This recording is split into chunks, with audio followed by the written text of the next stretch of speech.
Ассаламуалейкум серіктестер, қалдарыңыз қалай? Жұмыстарыңыз жүріп жатыр ма?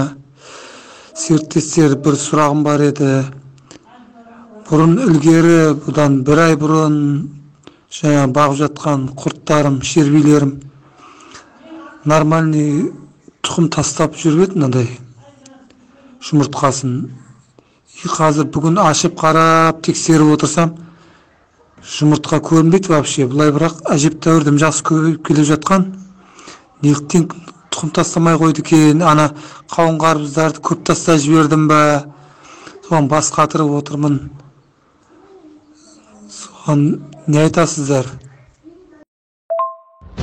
Уалейкум ассалам, Адеке. Адеке, ол биогумус бағытына өтіп кеткен ғой, көбейіп, биогумус бағытына өтіп кеткен.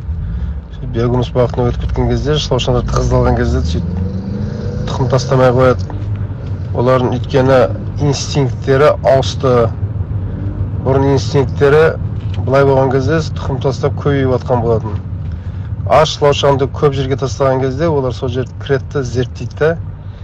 Бізде аумақ жетеді, корм жетеді дейді, басып көбейіміз керек деген инстинктпен жұмыс істейді. Ал сөйтіп көбейіп әжептәуір тығыздалған кезде оларда инстинкт, онсыз да симай жатырмыз, көбейіп қайда баратырмыз деген инстинкт болады да, сөйтіп оларда о жерде инстинкт выживания дейді, күн көру, ішіп жеп қалу, тірі өліп қалмау, ішіп жеп қалу болады да, сөйтіп шылаушандар майдаланып кетеді. Былай жатқан кезде биогумус бағытында шылаушандар өте майдаланып кетеді тығыздықтың себебінен. Сол үшін сіз көбейту бағытында жұмыс істеп жатқан болатын болсаңыз, ай сайын бұртыңызды 2 еселеп көбейте беріңіз. Сол кезде взрослый червьтер әрдайым корм іздеп жүреді, жаңа корм. Жаңа кормға барады да бірден семіріп, кокон тастап,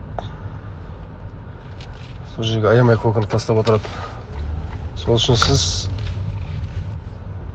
сол ай сайын жаңа корм тастап үлкейте беріңіз.